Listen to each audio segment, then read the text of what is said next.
This looks dumb. I'll get rid of that. Alrighty then. Um,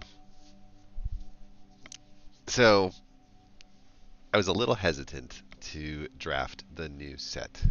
Um, I felt like on the first day, without kind of seeing how it worked, as far as like I wouldn't know what the payoffs were, right? What I found after watching a few people draft yesterday in the new set is that it definitely pays to have the kind of battle tricky stuff in the early side of the format more than it does later. And what that means to me is that if we were to do one of these premier drafts and we were to utilize one of these draft tokens that's on there, we would definitely capture quite a few new cards in this series or in the set. It's kind of a fun set, don't get me wrong. Like, I actually really like the idea, but um, none of the cards by themselves look like they're game changers in the historic world or in the current world. It's really just for your your experience, right? Yeah, you'll acquire some humans, you'll acquire some wolves, you'll acquire some vampires, and you'll have some new mechanics, things like madness and stuff like that, that can kind of be a really fun way to create instant spells. But outside of this environment where we're all in this limited area, I just don't know that any of these cards pay off long term for us to use in the standard side of things. We could do a premier draft with those same tokens in Phyrexia All Will Be One, and we can kind of move the set farther down the road. If we do it that way, and the other option that we had sort of given up on Phyrexia All Will Be One wasn't that we didn't like drafting. Drafting was kind of fun.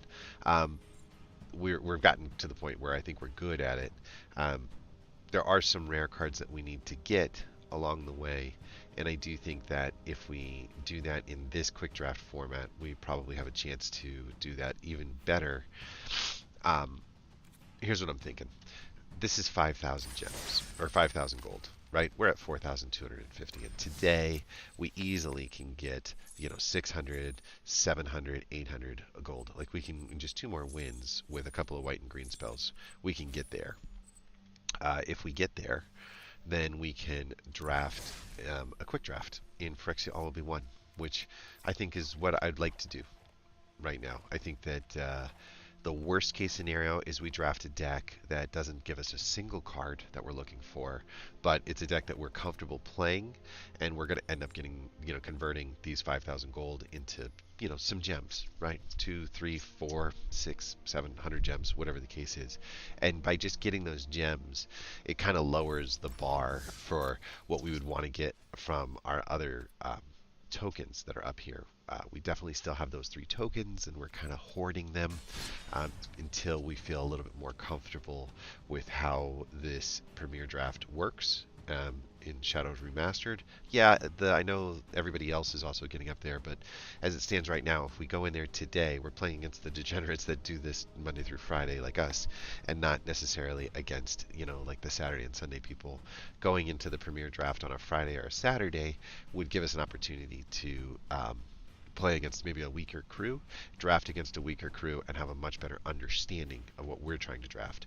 And so I'm not saying let's not draft. I'm saying let's just draft the old set one or two more times before we get an opportunity to, throw our draft tokens out there, right? Mastery Pass wise, um, you know, 1, 2, 3, 4. Those are the last four. Phyrexia All Will Be One packs that we're going to get. Everything else is Kamigawa, Crimson Vow. We do have a rare card coming down the line there, and that's about it. So Mastery Pass is getting down there. I know there's still 20 levels left. We're only like 3/4 the way through, but it's got most of its value already done. So, the set itself is going to require us to do a little bit more of spending the gold on there. But I think that we're getting close to the point now where, 26 days left until a whole brand new set comes out. We're probably going to want to start hoarding gold. If we can get our gold up to something like 30 or 40K, right, by the time we get into the new set, we can utilize that to really sort of develop our collection on the new set, open up all those new packs, gather in, 50 or 60 rare cards and give us an opportunity to kind of flesh it out and see what's going on that's in there. The other aspect of it is if we play our cards right, if we play our tokens right, and we play our cards right, we should end up with something closer to 6,000 gems, maybe 7 or 8,000 gems, depending on how successful we are. And what that's going to do is gives us an opportunity to do a ton of drafting in the new set. That will come out too. And I'm more interested in drafting there than I am necessarily drafting in something that's just going to lean us into historic, right? We'll get to historic someday, but we're only a few months into it. And our if you look at our profile and if you look at our set collection, everything that we own is above the line, right? Like right now, I think Innistrad, Crimson Vow, and Midnight Hunt are still in there, but Strixhaven's not. So this is the line. So we're walking into a world where we have nothing, and everybody else has everything. We start to look up here. We're doing much, much better on the 2 seasons that we played, and we've even done a decent job, at least, of getting a copy or two of some of the Dominari cards and some of the Streets of New Capenna cards. I like this. Progress that we're seeing over here on these 60, 70. They're single copies. We don't have a full set collection like we do in, say, Phyrexia All Will Be One. And even Brothers War, we didn't do great at like getting 4 copies of every card. But that was our learning season. That's when we spent all of our resources on the worst things we could and realized that didn't work out too well. Um, we probably, we have 9 days. We probably want to jack this up a little bit, and it's possible for us to be able to utilize this draft to get out of gold and into platinum. And all that's going to do is just give us that extra pack for Phyrexia All Will Be One, extra gold along the way, and so we don't have to have our complete set collection done with Phyrexia All Will Be One, um, because we've got possibly 8 or 9 more packs coming at the end of the season, or at the end of the month, which is just 9 days from now. So that's not too bad. Let's take a look. If I take a look at Phyrexia All Will Be One, Mythic and Rare, and just look at the not collected side of things, this is coming in the Mastery Pass. That's all that's missing. If I look at the collected side of things and just say I don't want to look at the ones that I've got 4 copies of, but I want to see the ones that I'm missing. We're missing about 2 pages. There's about 27 cards on each page. 26 on, is that right? 1, 2, 3, 4, 5, 6, 7, 8, 9. Yeah. So, missing 2, missing 2, missing 2, missing 1, 2, 3, 2, 2, 3, 3, 2, 3, 2, 1, 1, 2, 2, 2. Like, so it's almost like there's 100 more packs worth of stuff to get out, because on average it looks like we're missing 2 copies. We don't have to get 4 copies of Jace, right? Like, we're not going to play 4 copies of Jace in too many decks. We could play 4 copies of the Spinoderm. It's not a legendary creature. We could definitely, play more copies of the Phyrexian Obliterator.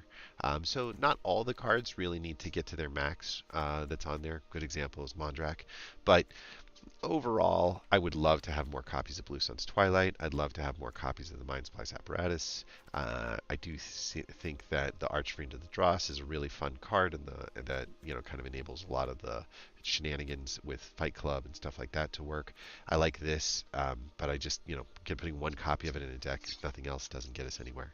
So there is enough out there that there's a reason for us to do this draft. Let's go play, get our gold, start our quick draft, and let's see what we get. I've been doing these toxic madness kind of stuff, and I have the mono white aggro copied, unfortunately, and I'm not sure why I have it copied.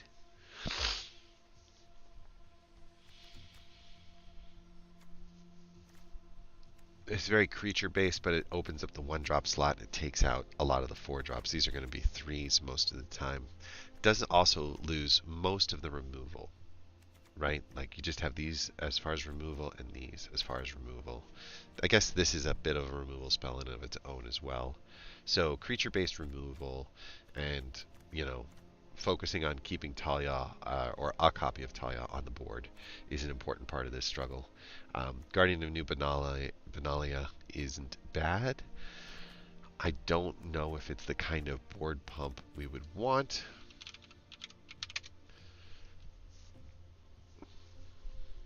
I don't see us. I think that the Scry is more valuable than we think. But we need this thing. We need this Hopeful Initiate to gain, like to attack side by side with things. And so I think that the Siege Veteran would be better long term. What was our land count? 24 and our 2.6 mostly there. I like these flying attacks as finishers. I like this removal spell and this go wide strat. I like this board pump and removal. I think the board pump here is better than the Benalia. I don't, we've got the Skrelv to sneak things through. So if we end up really needing to do it, we have a way to get it done. And part of me thinks that maybe this is a better answer. Maybe.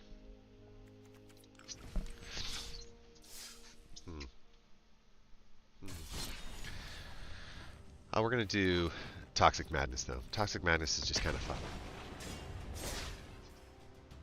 This is matches Malone's Toxic take. It's a stronger Rot Priest build than the Proliferate build that I have. I have a Rot Priest build that focuses on getting those early things out with the Rot Priest and then proliferating your way out the back end, right? So it's going to do things like the Bloated Contaminator, which proliferates every time it strikes and hits somebody. It's going to do a lot of protection spells on the Rot Priest at the early side of things. The Slaughter Singer is the real hero in this deck. And I think that the Bloated Rot Priest deck that I've got would appreciate a Slaughtered Singer, but it's really more of a blue-green style as opposed to the white-green style. So we'll have to see. Our mana is fine in this. 2 or fewer lands is a fast land, right? So we can just toss the fast land out, get this going. We have a removal spell on turn 3, and this says activate this. Yay. In the mirror match, he who goes first wins. It's just way too much of an advantage to have a card hit the deck, pumps the card that was already there, makes it greater than the one spell that they had a chance to do, and it catches this on the backside of it. It's just way too many things going away. So he says, "Look, I've got one too," and we say, "Yeah, you can do the same thing, and it's time for us to do something to you." And the thing that we're going to do to you is take away your one blocker. Yeah, we gave up one toxic, but now you're affected, and we've got you covered on the backside. So again, it's like going first is way too much of an advantage in this scenario. Just way too much. Good news is he can attack again, but we prevented the 2 toxics from hitting him, which is great. Okay, so we have 3 mana, and if we cast our Bloated Contaminator right now, that 3 mana would go towards the Bloated Contaminator, but our attack would be sort of negated. Otherwise, we can just all attack right now, and we can use our escape functions and our spells, and he knows that, right? So we still get the 3 toxic across, and then we get an opportunity to drop a blocker into the puzzle. We don't have a way to protect anything at this point, but we're threatening lethal, right? If he chooses to attack, he's going to be in a tough spot. I'm okay with all of this. We're going to throw you onto the board, and we're just going to attack with the Contaminator. The reason being is we can Tyvar stand it up. It's going to get the +1 anyway, so we can Tyvar stand it up. And what that's going to do is give it an opportunity to trample over the series of blockers and allow us to clean up some of the board that's on there.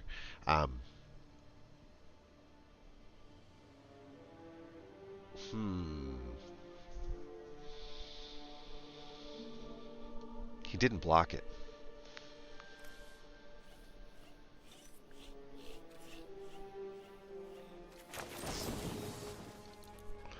Man, if this wasn't a tap land, we'd already won the game.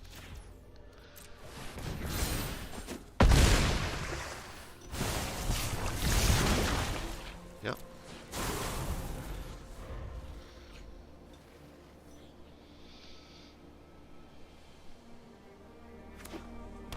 think we already won. Don't quote me on that. But he's going to be threatening 3, 4, 5 toxic on a 2. He'll need 3 spells that would go against the Venerated Rot Priest in order to create that from happening. So all I really need to do is block one of these attacks, right?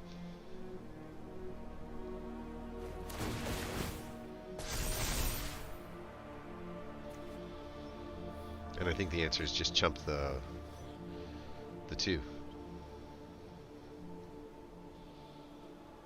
Yeah, I think we win.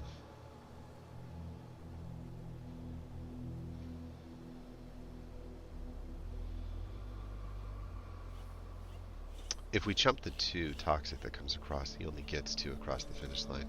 And then his 3 spells. It's okay. I don't know why he would do that first.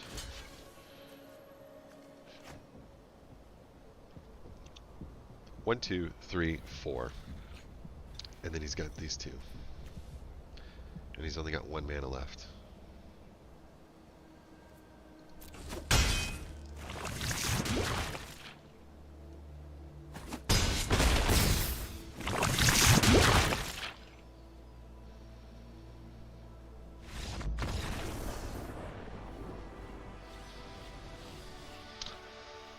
Yeah, we should have. We would have considered chumping it, but I think we had won either way. 5-5, yeah, yeah. 100, yeah, yeah. So close. We need 150 more. We get 100 for our next win. Going back in there. We need 150. Let's go. 2 wins. Quick, quick, quick.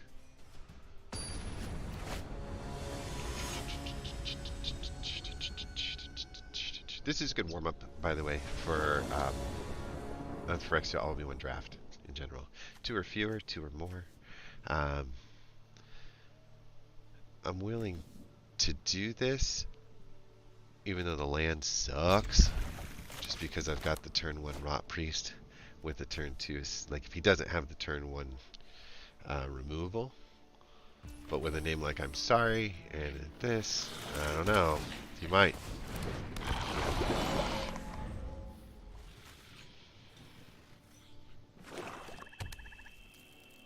Cut down. He's highlighting it right now. Cut down.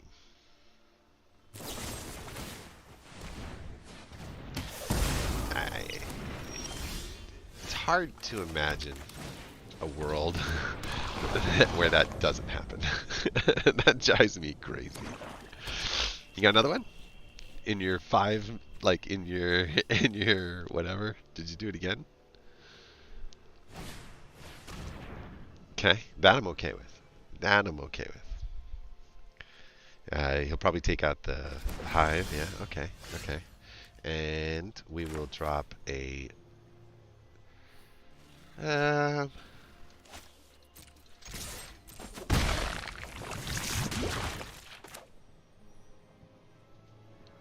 he's going to end up trying to remove this card.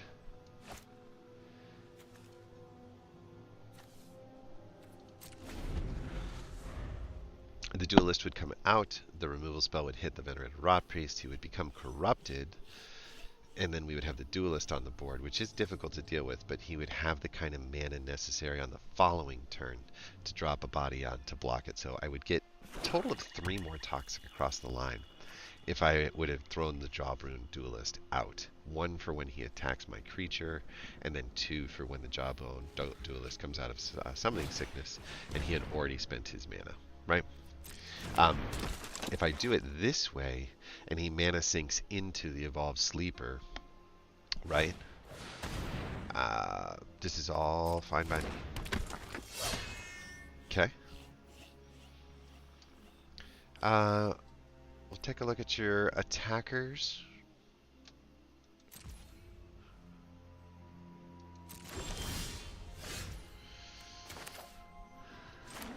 I think that we make them think twice about attacking, and we catch the removal spell on the back end with the Lauren's Escape. Right? We'll say no to the attacks and enter. We have an interesting hand. Um, we definitely took a turn off as far as keeping the pressure on him is concerned. But I kind of like our board state more because of the fact that we have the ability to react to another one of his removal spells. And that would pretty much make him take the turn off. We would be able to then utilize something like take up the shield. I do think that if we can use Lauren's escape, like let's say he attacks in, we could put a Jawbone Duelist on like a Tenacious Underdog as an example, and then we can Lauren's escape the Jawbone Duelist, making them hexproof and indestructible, allowing them to win the fight against the underdog, and giving us the same Venerated Rot Priest's, corrupted like move. So I think that's the better answer. We get kind of I don't know. We still would have to deal with the fact that there would be a removal spell coming down the line that would probably take out the Venerated Rot Priest. So it's more of an even-Steven swap. But let's see. Let's see what happens. I would have expected a removal spell before I would have expected the attack. And the fact that we're sitting here getting roped means that he probably doesn't have it. He probably got frustrated with the opening hand. Probably is sitting on some things that are pretty big, pretty strong. These are both rare cards that are both really strong. This is the sort of soup du jour in mono black right now. My turn. Okay. Yeah.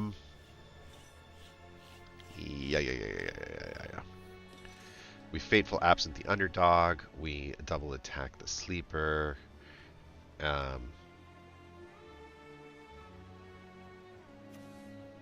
Is it worth throwing the Venerated Rot Priest out now, just in case we have to use the Lauren's escape? No. I like the idea of holding it up.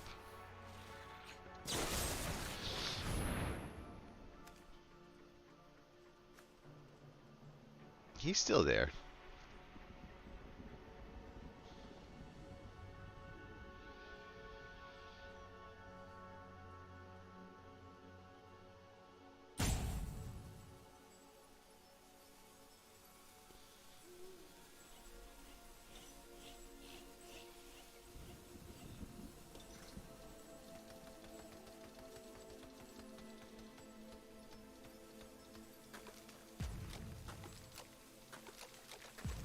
A little frustrating.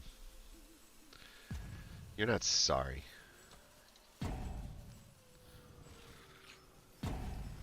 I don't think you're thinking.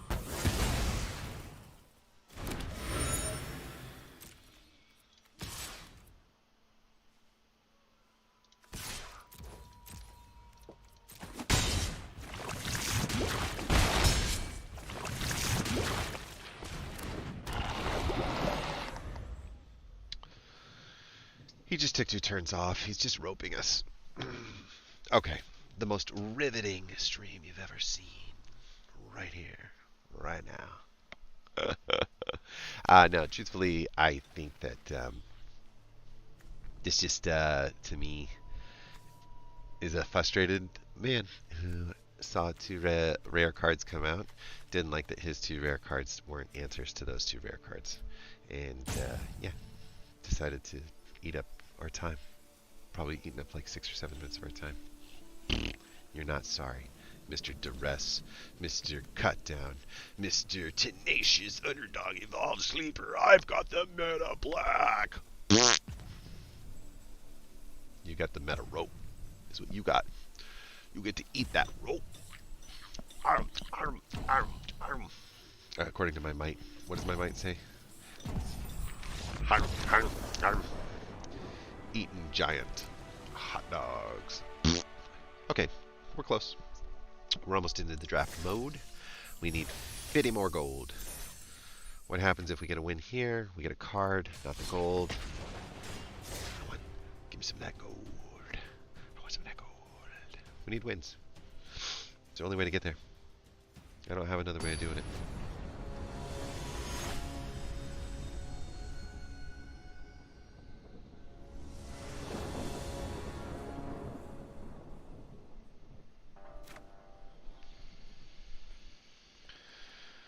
Alrighty then. Yeah. Let's going to seem weird, but we don't have any of the protection spells that are necessary to make that 1/1 survive. So by throwing the Venerated Rot Priest out right now, I mean, I guess once we saw it was green-red, we probably should have considered that as a good sign. But we're going to take a look and see. I don't think we're going to get a block here. Daddy likes. Take out your rare 1-drop. That can get up to something scary as your bigger blunts go, but you can kind of see the plan, right? The plan is cast something with 4 or greater, either value, whatever the case is, and that's always a very, very good plan, right? Bloated Contaminator can handle Tovolar, keep him from getting a chance to utilize his skills. We don't have the kinds of stuff that would protect. We would just lose our Slaughter Singer at that point, and I don't want to do that. There's no reason. There's no reason to feel the need to. We're on another tap land. It's our 3rd tap land in a row. And we're going aggro.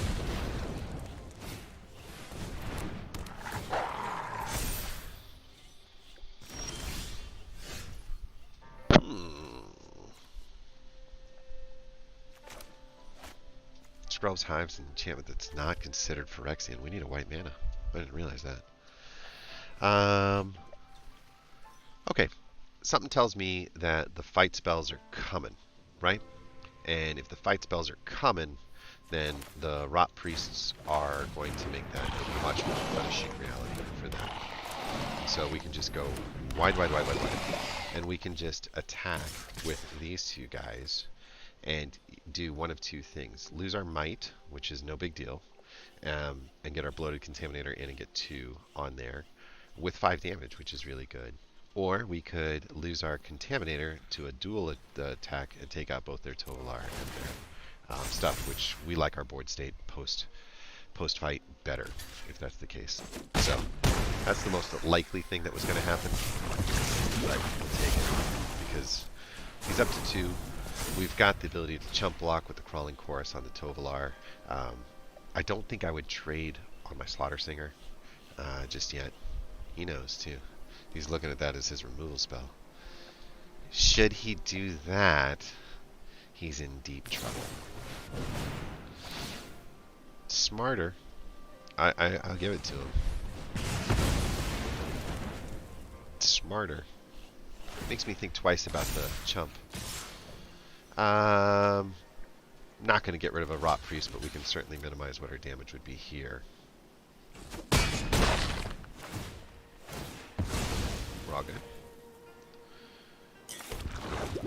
Give me a white. A white. Man. Oh. I ain't hating on it, though.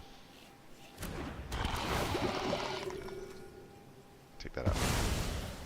It leaves him wide open to a 5-way attack, and we've got the reverse cut.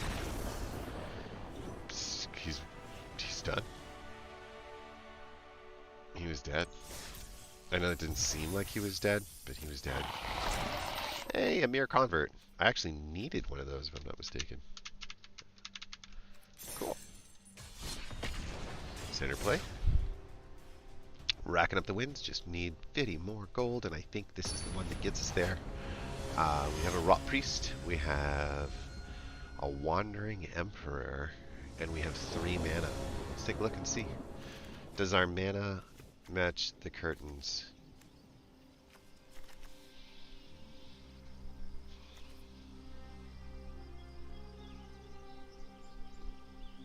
We're going to give it a shot. We're going to do this and this and see if it sticks. That'll open up the opportunity for a Skrell's Hive next.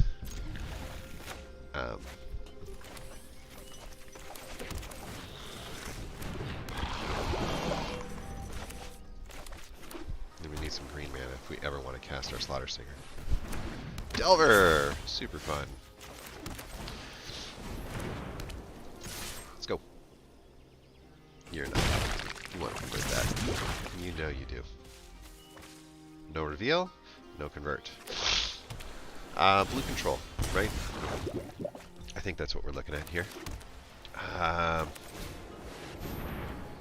We'll get the Delver out of the way, or we'll catch the spell here and get the Delver out of the way.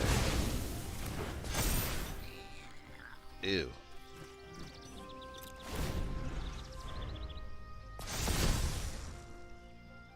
Wow. So he'd hit us for 4, and effectively we would hit back for 4. We got that green mana. And what that does is put us in a good spot to cast a Wandering Emperor. But the problem is he still has the counterspell opportunity. So I think we just do the Slaughter Singer, if I'm not mistaken.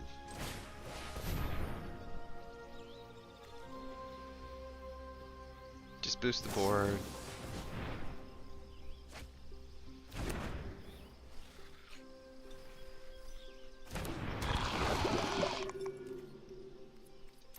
We're going to say no to the attack and try to encourage the race. The board state right now favors us pretty dramatically. That's fine. You can take your poison counter, and we can let our board get wider. And you are still not attacking, which is exactly what we're looking for.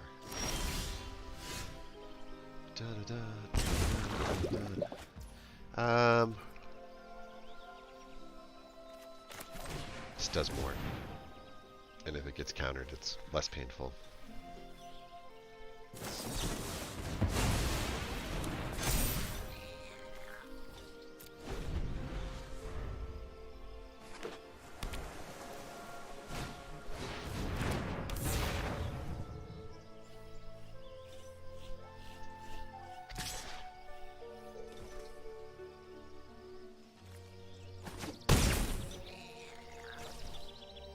I think we exile the Aberration.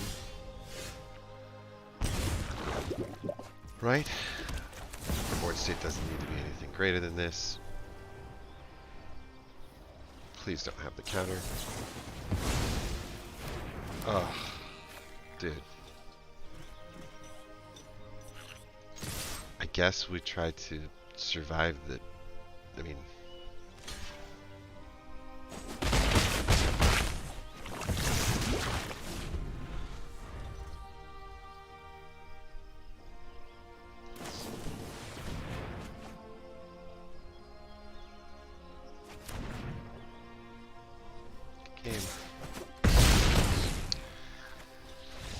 Yeah, that one counter spell which we knew existed, which would have changed the whole game. Just got us. Hold on just a second. What do we get? Gold. 50. That's all we're looking for. 50 gold. We took a loss. Can't win them all, but 3 out of 4 ain't bad, right? We definitely going through the games pretty quick too. We didn't have the one guy who absolutely roped us into oblivion. I think we would be on our next game. We'd probably have a whole other game done on there. Rot Priest with a early game, 2 or more lands, but 2 fast lands. This is pretty good.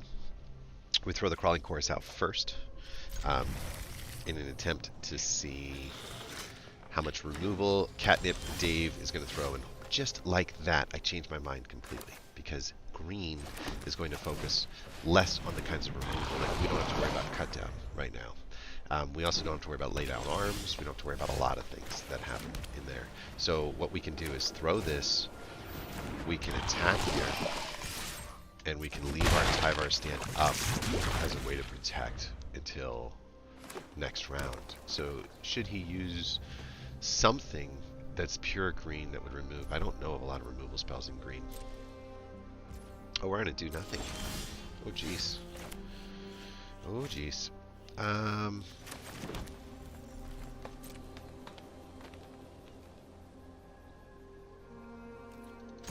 He's looking at his cards with his dragons and his expensive stuff. Discard, search your library for a land card, put it on the battlefield, tapped. You know, I never thought about using the Tanuki pseudo ramp, right? Yeah, our Rot Priest is at risk right now, but he doesn't have the kind of fight spells necessary to do the kinds of stuff that are out there. This is perfect. I'm perfectly fine with this. And the reason I'm so perfectly fine with this is because I've got some answers for this. Specifically, I can Tyvar stand my way past the Defile of Vigor, and if I just use it to protect a card, I'm going to sneak in 3 more. I wouldn't protect the Crawling Chorus, but I would protect the Rot Priest. If I do it the other way, I think we're just going all attack, and here's why. I can get rid of the Defiler if he decides to block the Bloated Contaminator, right? And I think that that's worth it. So we do this, we drop into on here, auto pay it. What that's going to do is boost him up to be able to win the fight. Take out the Defiler, toss up a Might as just an extra body to help make sure Toxic gets done.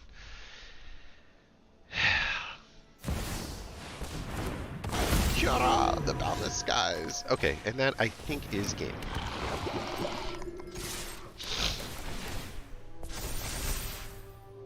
Right. You're out of mana. Cool card. I mean, cool looking card. Not cool. 3-minute games, 50 gold. Guess what, team? We did it.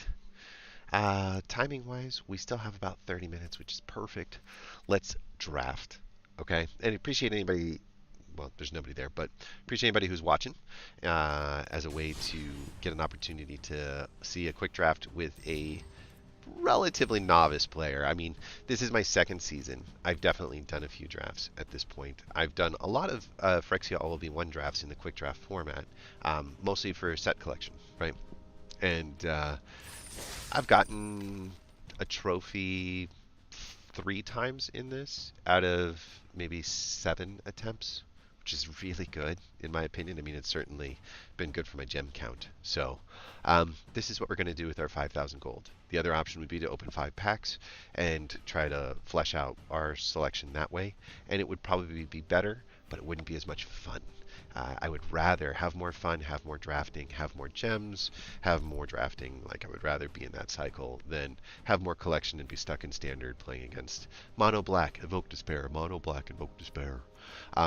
Opening up more packs does give us more rare cards, wild cards, I should say. But just that's not where I'm headed. And we get a Nissa. And a Nissa is really, really, really good. We can cast it at 5. We're better in mono green because you get a +1/+1 for each forest. Is the writing on here is the best of the best. Definitely the fact that you can just ultimate her at cast if you can get all the way up to 7 mana is great. The ability to be able to do that on an earlier side and just create, I don't know, 3/3, 4/4 little guys on the board to help protect her as she pluses her way back up to 7/7 for a game ender. There's no way you don't take the Nissa, right? It does mean that we're committing really, really hard to green, but that's a lot better than committing really, really hard to black, or a lot better than committing really, really hard to blue.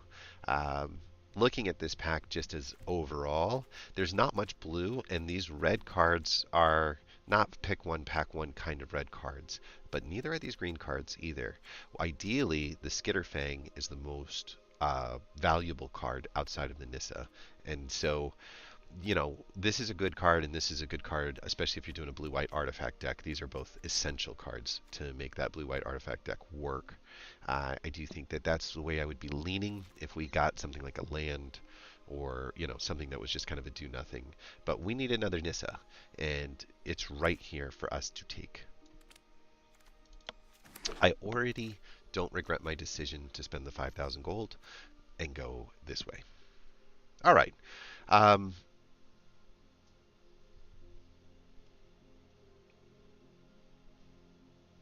I really like Rebel Salvo, but there's almost no equipment in the green deck. So we would just be getting a 5 damage fireball that would go into effect. I love the Scheming Aspirant if you want to really sneak attack people. Flensing Raptor is, I think, a little overrated in my opinion.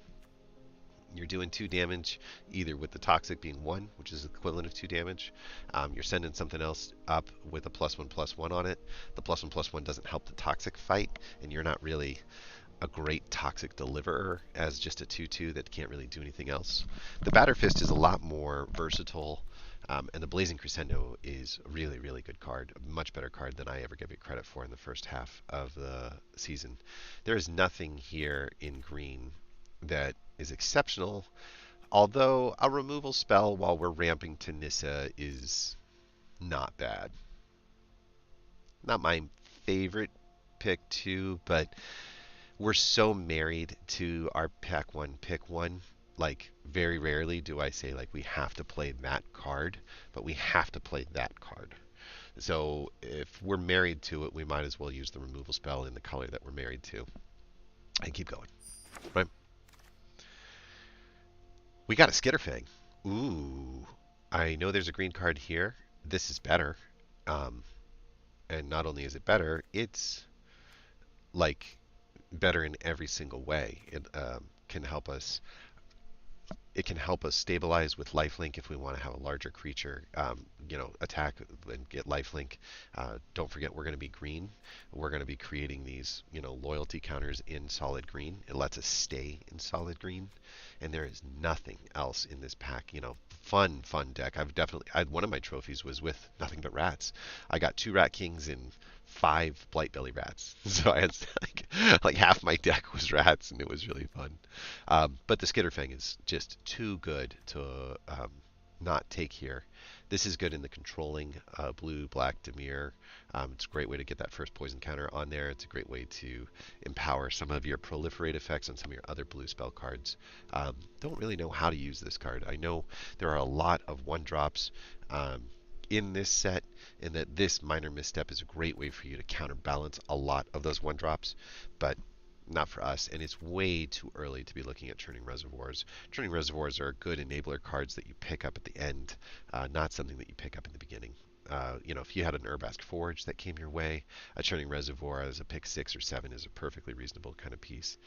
If you've got some of the, Furnace Striders and red oil kinds of cards, it can definitely be a useful category. But a lot of people want to cast this on turn 1, and I'm not so sure that that's the best answer for you. It does put out bodies, 1/1 Phyrexian Goblins as chump blockers later, and so it is actually a bit of a mana sink, and being able to tack it on at like turn 4 with a 3-drop that you're putting on there is probably its best use case, because then you could drop the Churning Reservoirs onto the Atraxis Skitterfangs. I do think these two synergize really well, and if the reservoir is still available, I could see splashing some red oil into our strategy in order to open up our possible cards, because we had 1 green card or 2 green cards in the last deck and 1 green card here. The robots do be taking our green. So we'll go with Skitterfang, and we're really happy with our start so far. Anybody want any black?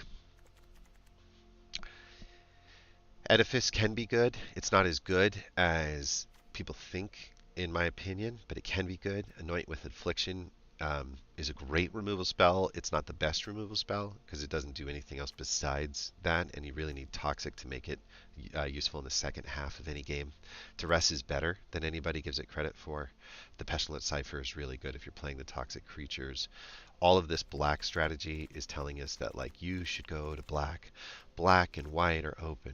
Everything is black and white. Black and white corrupt. We're not going to listen. This is a removal spell. It's a proliferate spell. It destroys an artifact, enchantment, or a creature with flying. Would rather actually have wasted pick here, but have a oily red body on the deck, because I do think that we're going to need to utilize some oil in this deck, and I do think that this is a really nice body for things like Ruthless Perdition. It's also something that immediately, when it hits the deck, can hand out haste to itself, and then do it again to one other creature on the next turn, kind of allowing the ramp to exist, the later ramp to exist, I should say. We still need something on the board in turn 1 and turn 2 pretty badly, but I don't see it here. If we switch to white, this is a good blocker at 2. Nothing else is really a good blocker here. It's really coming down to take the removal spell that's not in our color but is in the open color, the removal spell that is in our color, or take a lean into red to pick up a card that at pick 4 is usually still available even in later picks. Both of these are usually available in later picks. This is definitely not something that's available in later picks. I just don't see us going toxic. We're a beatdown deck. And if you're a beatdown deck, you take the oil in the red. Because ultimately, black is going to want to do some toxic-y kinds of things. It's going to want to do some finagling kinds of stuff. And I just don't see us getting to the point where Anoint with Infliction is the kind of card that we're looking for it to be. Somebody said that if you hold down Alt, you can see if you need any copies of anything. That's cool. But Furnace Strider it is. We're starting off very high up. But we are rewarded with a Axiom Engraver.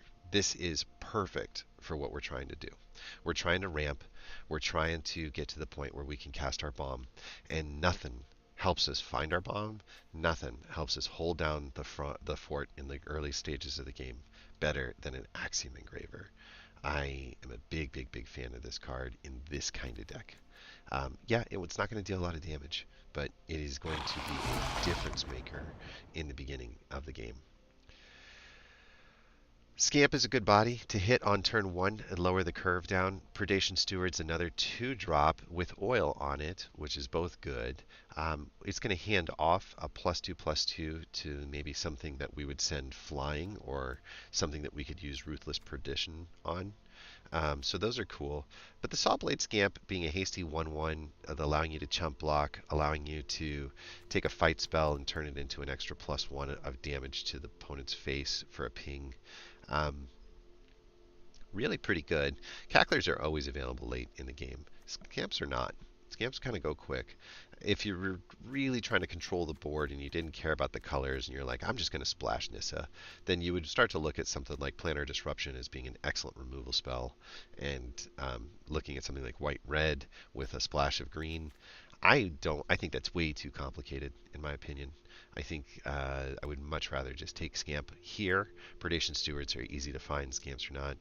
Let's get on the board early. We wanted to lower our curve anyway, so we're moving in the right direction. And Phyrexian Atlas only works when you're corrupted. We got check marks on everything. So we're just value drafting on this guy. I guess we're taking the Atlas and sticking him off on the sideboard on the off chance that the adding the 1 mana ramp becomes, unfortunately, the way we need to go. But we're trying to ramp, and somehow a Rustvine Cultivator makes its way all the way to pick 8. Silly robots. Rustvines are not for kids. That's ideal. We want to get on the board early. We want to slow things down. We want to ramp. It does all of that.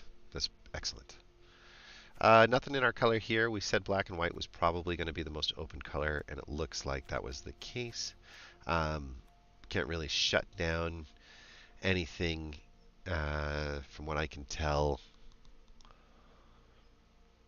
There's an off chance that white is better than red, but at this point right now we're kind of even Steven on the red and white.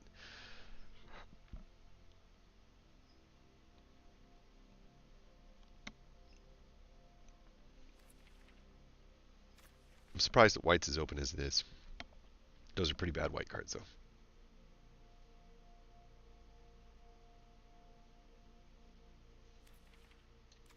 Okay, I'll take the blue card. Just shut it down.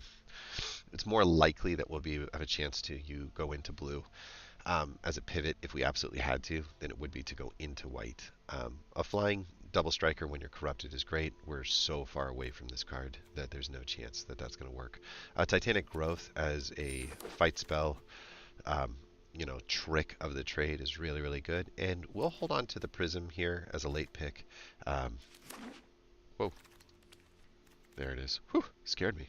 It gets to replace itself. It gets to clean the mana out, maybe help us get to this if we didn't end up, for some reason, having, out of the first 5 mana, having a green card that was in there. I guess we keep talking about these incisor gliders. We keep talking about, being on the white train. We got a white-blue deck on the back end. Whoa, there's a lot of blue out there. All right, we have all copies of Graz, so we would definitely be just picking this up for the gems. It's an 8 mana creature that you just can't get out any earlier than 8. That's pretty much uncastable. It it's good in a go wide, like low level kind of deck. I just don't like it. Um, Batter Fists are really good in the 2-drop slot as a tool that kind of continues to get passed around, and we are missing some 2-drop bodies. I'm not sure if we want to do another Rustvine Cultivator. I've actually sometimes been a little disappointed in the fact that they they don't they don't last very long. I think we have 9 playables. Do I want the gems or do I want a Batter Fist? Pick 2, pack 2 is just 1, 2, 3, 4, 5. If we did this again, we'd have 18 playables and just need 5 of them in pack 5. And we missed on 1, 2, 3, 4, 5. We missed on 5 picks. That's a lot. So we could miss on 5 picks again, this one being the first one. And we could still find ourselves in a situation. This also, I mean, we are trying to ramp, right? And so, like, this also kind of helps out in that category. We'll take it. We're not playing it, most likely, but we'll take it. And the worst case scenario is we're going to get ourselves some gems out of it, right? So we're already on the board for gems. Yeah. Predation Steward is always available. Cacophony Scamp is not. Cacophony Scamp is an excellent thing to toss on the 1-drop piece. This is also a really good 2-body in the artifact side of stuff. We have not leaned into the artifact half of the deck yet, but the Cacophony Scamp has just got too many ways to do too many good things. You can drop a Titanic Growth on it, send it in there, and if it gets killed, then it can deal that 4 damage as a fireball across the way. You can utilize it with the Ruthless Perdition in order to do a 2-for-1. Give it the capability of hitting for 2. Maybe that takes out like a Kinkerbloom, right? As a 3-2. It dies, but its power was 2. It becomes a 2-mana fireball that you can toss at something else. So a very high utility, fun card to use for 2-for-1s. Very fun card to toss out there in the early stages of things. People are a little bit nervous about blocking with it.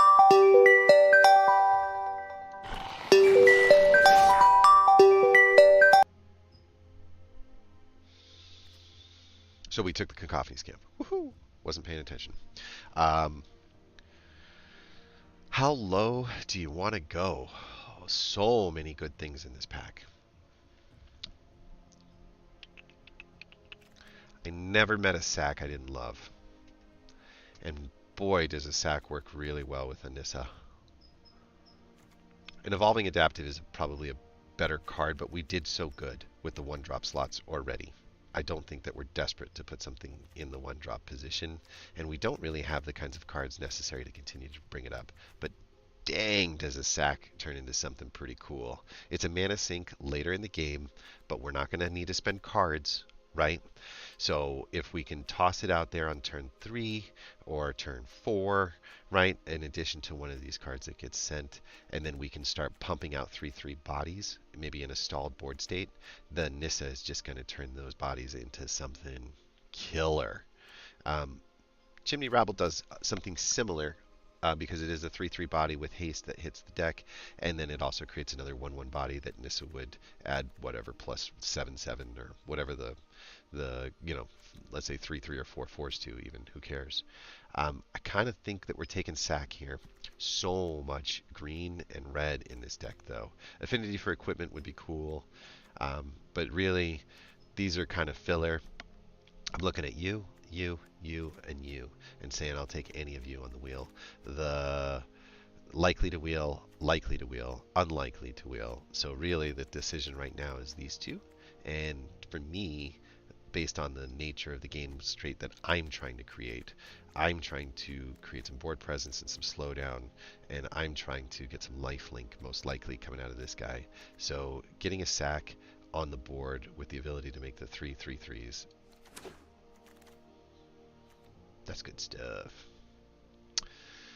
No, we know we've got a chance at another one of these later, but I like it more than Maze's Mantle, than a little bit more than Titanic Growth. I definitely like it more than this. We're not looking to get things on the top end of our curve. I think we're okay up there. In the Toxic deck, the green-white Toxic deck, this card reigns supreme. Really can make these 1/1s that have Toxic something really, really scary to deal with. So what do you want? Do we want a Batter Fist as a 2-drop that is pretty excellent at trading out and then leaving equipment behind? Or do we want a Lattice Blade Mantis that is a little slower, but can kind of hit for a 5, like, a 5/4 instead, when it has its oil counters off? I think that we've got another shot at a Lattice Blade Mantis later, because on the last pack that we just had, there was so much green in the deck, and it is one of those cards that's kind of expensive and will sit on the back. I think we lean down into the curve, and we're really, we got 7 creatures in here, and a couple of those creatures are happening pretty late. So 5 creatures in the first 3 is okay as a start, but it's not the best. And oh, what did we say? We said we'll get another shot at a Lattice Blade Mantis later on. We have another Furnace Strider over here, which is a better card, but I do think that it's time for us to start looking at like putting some creatures on the board that can kind of help control some things earlier. This is a great Sky controller if we were in blue. We already have a Phyrexian Atlas, and we don't have any chance at utilizing this. This is not really something in Constructed that works most of the time. So Lattice Blade Mantis, even at the curve. I think that's a better answer. Dune Mover is a good two point body. It can kind of guarantee that you're going to make your land drops, can kind of continue to go up your chain all the way. I'm a fan. I like it much more than the Carnivorous Canopy, although there is a reason to have this card, especially in a 1 removal, 1/2 trick kind of deck. This thing does hand out Death Touch to it too, which can be kind of a sneaky way for you to um, make a tough trade for them. But I guess we take the Dune Mover. We get the two drop. I guess so. Seems like the right answer. We're rewarded with a Free from Flesh, which will definitely help out some of the other cards that require the 2 oil counters to be on them. I kind of like it as a neat trick for some of these cards to survive a major attack, or and then also refresh the oil counters on them to make them more effective as attackers later on. I do think that the Hazard Blast is a win condition spell, but it can sit in your hand for a very long time before you want to use it. It's really only when the board state's in its stalled state. So there's really only like 10 or 15% of games where the Hazardous Blast is become the thing that you want to cast.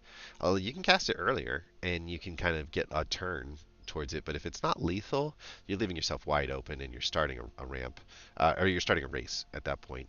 And I don't know. I would rather take the Free from Flesh. It's much more utilized much earlier, especially with some of these 2 bodies. These, the little guys. We can sneak attack um, we can sneak attack in, you know, a block that suddenly becomes a lethal block that suddenly also adds some Rustvine Cultivator drops to it, right? So I like it. Being able to block with a 3/4 out of nowhere for 2 mana and allow that thing to also give you a mana back. This is a no-brainer, right? Like, these are, this is not in our colors.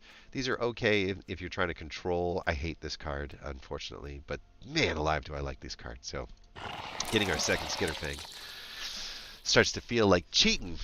Robots, you're making me feel like cheating. One of the negative parts of all of this is that if you're having an easy time finding things that you're looking for, so is your opponents, right? Reading the signals in a bot draft is pretty easy to do. Right now, things are getting passed in the opposite direction, and so that's why we're seeing so much blue. Things are getting passed in our direction, so we were, the other direction, so we were seeing a lot of black and white in the last one. So blue, black, and white are not being drafted to our left and to our right, which means red and green are, and we've got to feel really, really happy about the cards that we've been able to pick up in red and green. if that's the case, because we're all fighting for the same colors at this moment right now. And over here on the back end, I've just been picking up some little black, blue and white cards that I think might be utilized later on. An experimental augury is just not likely to ever get utilized, but it's better than some. Like, there's no way we're splashing 2 blue pips, right? So that's not going to work. Maze's Mantle is a perfectly fine trick. It's got flash. I think everybody thinks of it as an enchantment, and they stop reading, or they stop thinking of it like an instant spell. It's an instant spell. It's a +2/+2 instant spell that gives your creature hexproof until the end of the turn. So it's a safekeeping booster that stays the +2/+2 stays with the creature. It's got a lot more use cases in a lot more fighting circumstances than you can imagine. And we did it. We got our Lattice Blade Mantis, but we already have a Lattice Blade Mantis, and I'm not so sure that the right answer isn't one of these 2 bodies. This one, it's useful, but it's not as useful as this. I think I'd rather do this. So I'm looking at these 2 cards and trying to figure out like what's the best one. 1, 2, 3 bodies in the 2-drop slot. Not good. A Reacher 1/3 helps shut down the skies from things like the Pestilent Siphoner, the Watcher, the Incisor Glider, before we get corrupted. So it does have a way to catch the 2/2s. It does have a way to catch the flyers that have the 1, right, or 1 or 2 damage that are capable of it. So it does help us buy a lot of time. And at the worst case scenario, if it's just not getting anything done, right, we can sack it and we can proliferate and make our Skitterfang, our Lattice Blade Mantis, and our Furnace Strider all get an extra shot. I don't think this is the last chance for us to get a Lattice Blade Mantis, but I have noticed a very severe lack of 2-drops late in the draft. Nothing but playables for us, which is super cool. I don't think our draft gets broken or made, but I do think our deck gets a lot smoother if we take the 2-drop. We're at 2.8. That's going to help bring that down. Not a card that I would typically be super excited. It might be the 23rd best card that we're going to end up playing. So far, I would say that that's kind of where it's at right now. Yeah, I think we'd take the spell here. Where we lack removal.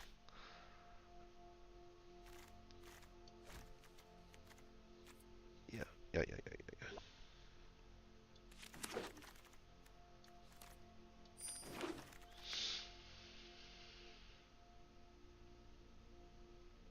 We're here to rare draft. We have a rare that we don't own.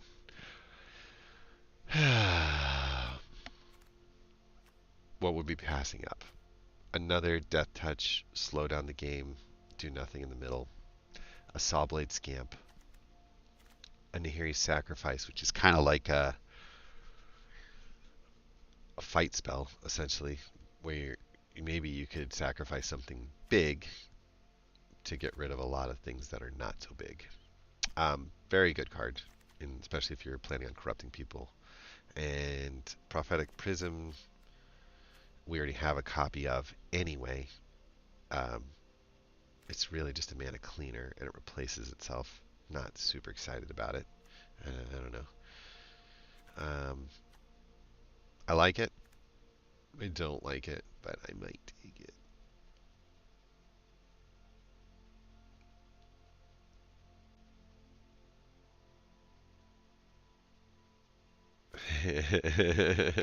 Pick 3, pack 1.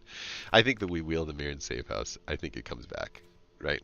The Sawblade Scamp is another one of these 1/1s that I think that we're a little heavy on at this point right now. The Ichor Plate Basilisk is a better answer for Ruthless Perdition. It's a better answer for maybe a flying, right? Like, like a flying kind of deal. It comes with the Death Touch automatically. If we could gather in another fight spell or 2, I'd be really happy with this pick. Look at the top 6 cards, put 2 lands from among them onto the battlefield tapped, and the rest at the bottom of your library in a random order. If you put fewer than 2 lands onto the battlefield, you get to proliferate. I know people hate that card, but we have a reason to do that. Turn 4 don't affect the board, except ramp with 2 extra cards. We'd be looking at a turn 5 Nissa. Hmm.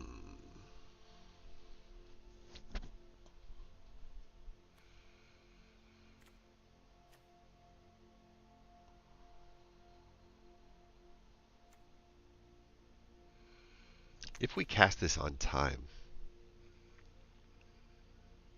we're going to lose a turn as far as taking a hit's concerned. Can we always take turns on turn 4? Can we take hits on turn 4?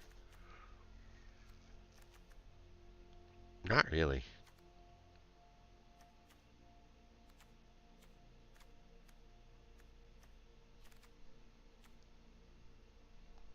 Let's see if we wheel that too. I think we take.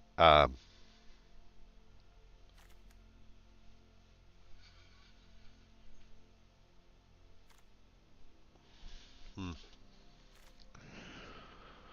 Getting to divide the damage is what makes this card. You can recoup the initial card advantage fairly easily. Sacrificing something that costs 4 is more or more is usually going to be the plan. With bigger the better. I kind of agree. Any number of targets you can go to face with this damage. This can be a neat way to finish a game.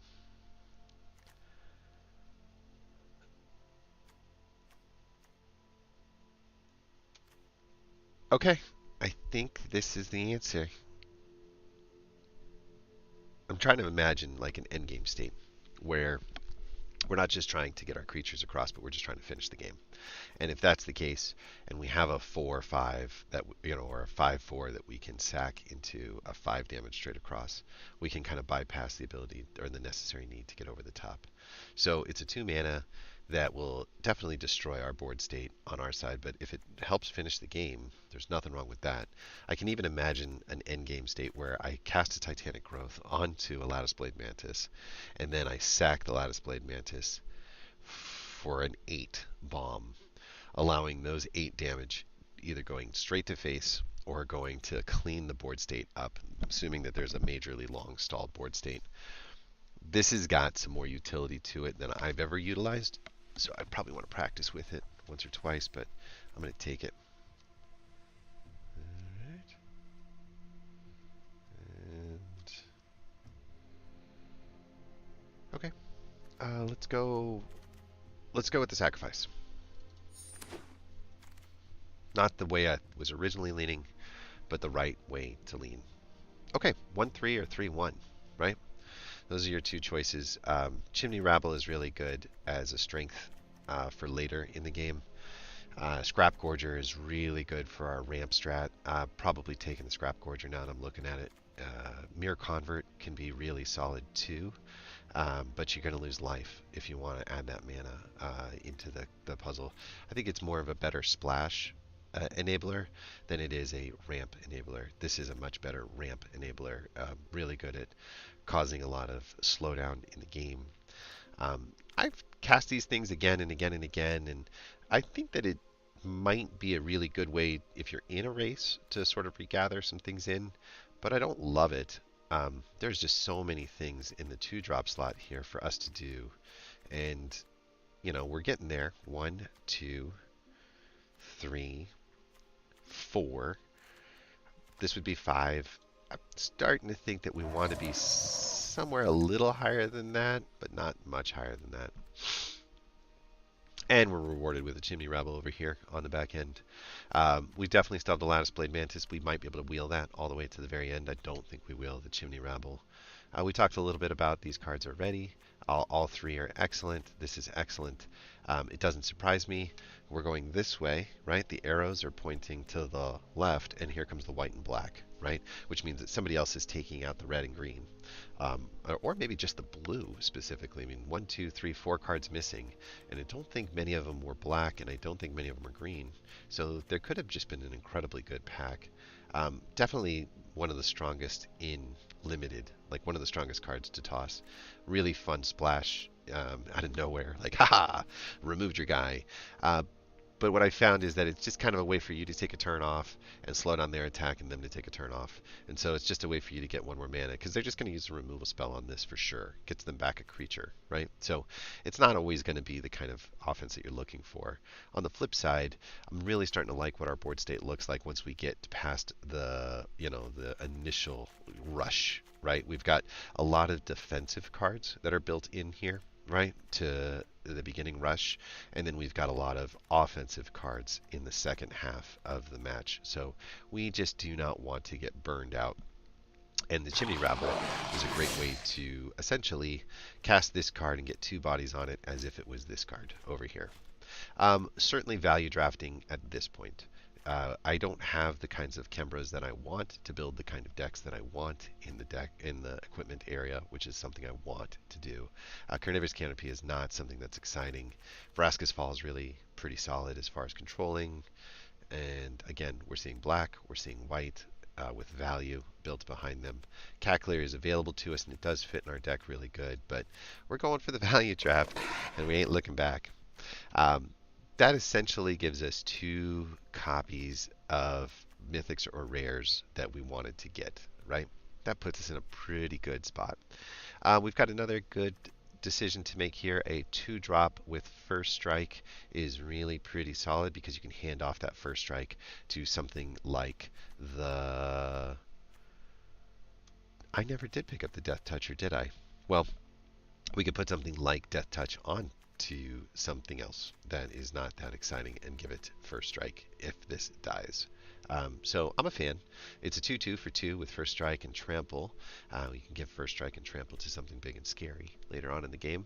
It doesn't clean our mana and it doesn't hold our board state, but I'm feeling pretty solid about the with the Armored Scrap Gorger, the Rustvine Cultivator, and the Axiom Engraver. I'm feeling pretty solid about the defensive strategies that we've got that are available on there. So if we take the Halberd, hope to wheel the Axiom Engraver, but we're not feeling bad, and that's it. We're there at 23, and we get another Skitterfang. Oh boy. Oh boy. No reason for us to play the Copper Longlegs. We talked about it being the worst card in our deck. We talked about kind of moving a little bit away from being hyper defensive since we were able to curve out really well in this category. Nothing better than another Skitterfang. I'm really not worried now about the fact that we're going to utilize maybe all of our oil, right? Because that's okay. We got another one. We got another, and another, and another, and another. At this point right here, 16 cards into a 2.7, or 16 lands into a 2.7 is probably doable, but maybe we consider losing the Gaz. I just don't see us necessarily getting to turn 8 every time. I think that there's going to be a lot of damage that happens before then. So we consider getting rid of it. Don't forget, we don't have to make it to turn 7, right, to get rid of this card. A lot of times, our curve is going to end right here because this is going to start to be like an additional sack and start pumping out bodies that are 3/3s and 4/4s and just make life really, really tough on our opponent as she gets her way up to 7. That's on there. Titanic Growth is probably the best pick that we've got in this pack. It's in our colors. We're going to take it, but it's our 3rd copy, and there's just no chance that I think that's good. Everyone likes Scamp, but we did really good in the 1-drop category, and I don't know if you've noticed, but we've really stopped drafting 1-drops because we don't want to weaken our deck up so much. We also are not really looking to go into the kind of proliferating, rampy, oily synergy stuff that Thirsting Roots is kind of ideal for. So I think we take the Chimney Rabble, and I knew we were going to unveil these, and I don't think that this is playable in our hand anymore. And if it's not, like, we're taking the gem, or we're taking the rare, and we're taking our 3rd rare out of the pack that we really, really wanted. Gleeful Demolition can be good if you have artifacts like leftover pieces of equipment that you want to destroy and turn into some bodies.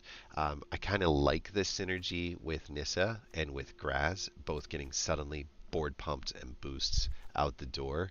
I do kind of see being able to destroy an Urbask Forge with a Gleeful Demolition being a wickedly fun thing to do. The 2/1 body here to add an extra mana, though, might pay off more often than the Gleeful Demolition does. Not every hand is going to give us an opportunity to want to destroy an artifact in such a way. Um, Almost every hand will reward us with the opportunity to ramp into a Chimney Rabble on turn 2, or in turn 3, right? Almost every hand. This is the reason why this is such a reward is it's coming down with haste. So turn 2, you pass your Mirror Convert, and they think all I got to do is block a 2/1. I can handle that. Turn 3, you are paying 2 life, and you're casting your Chimney Rabble, and now they are having to deal with a 3/3 and a blocker on the back end. The 2/1 is getting tapped. It's not coming, so it's still there as well as a blocker on the back end. This just seems like it's going to get more use than something like Dune Mover.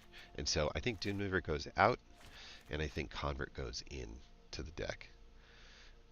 And Gleeful Demolition, you're just a pack too late, unfortunately.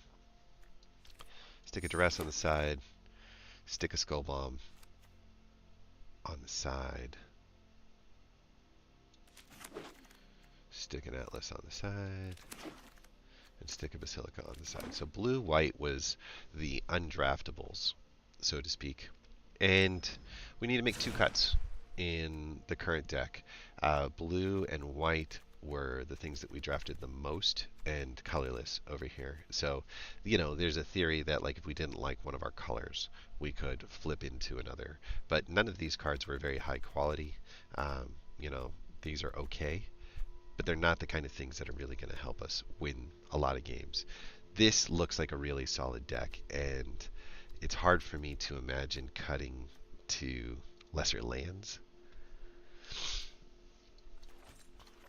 Let's make our lands look pretty.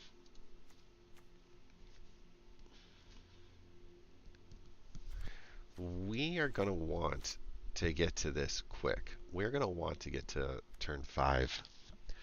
And the Mirror Convert's going to help that happen. I think that we have one too many Titanic Growths for sure. We are missing a lot of removal though.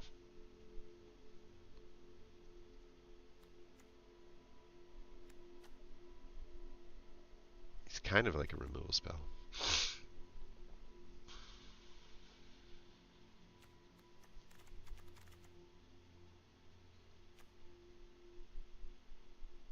Does Graz win more games than like Maze's Mantle? Or Copper Longlegs? What's the creature count at 15? Huh. I like how we get a lot more aggressive in the second half. I don't know how defensive I really need to be in the first half anymore.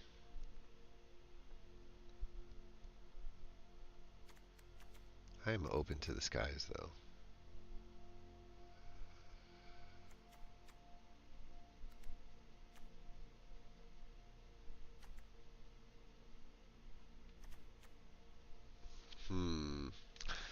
I think I'm cutting a 1-drop. I don't think Cacophony Scamp's going to win games. I know Sawblade Scamp's not going to win games.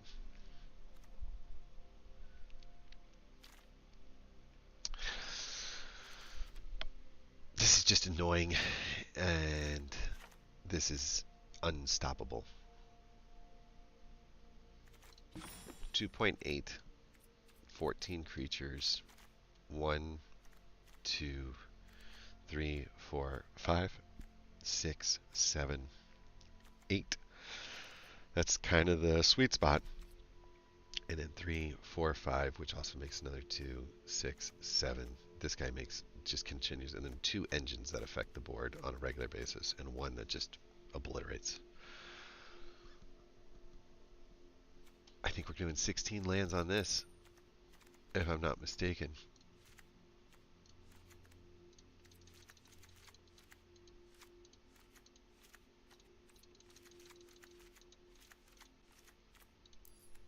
There's our deck.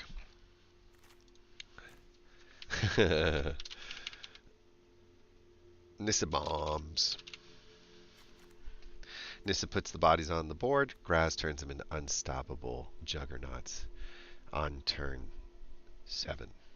assuming that we can use our life that we're gaining from our Atraxa Skitterfang in order to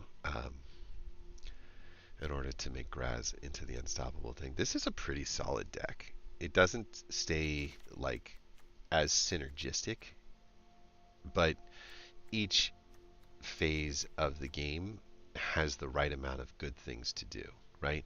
And a Skitterfang isn't going to be a highly defensive card, but it is a way for us to gain back any life that we're giving up by not blocking with it. So, Skitterfang really empowers the capability of a lot of this stuff to keep going. Skitterfang really allows these kinds of things to do the most amount of damage possible. And I'm thinking like of using Barbed Batterfists with Death Touch, or Hex Gold Halberds with First Strike and Death Touch, right? First Strike, Death Touch is just so good that like we can really do well with these two cards together. They should not have given us 3 Atraxa Skitterfangs. That's just nuts. So we're going to call this done. We're going to take a break at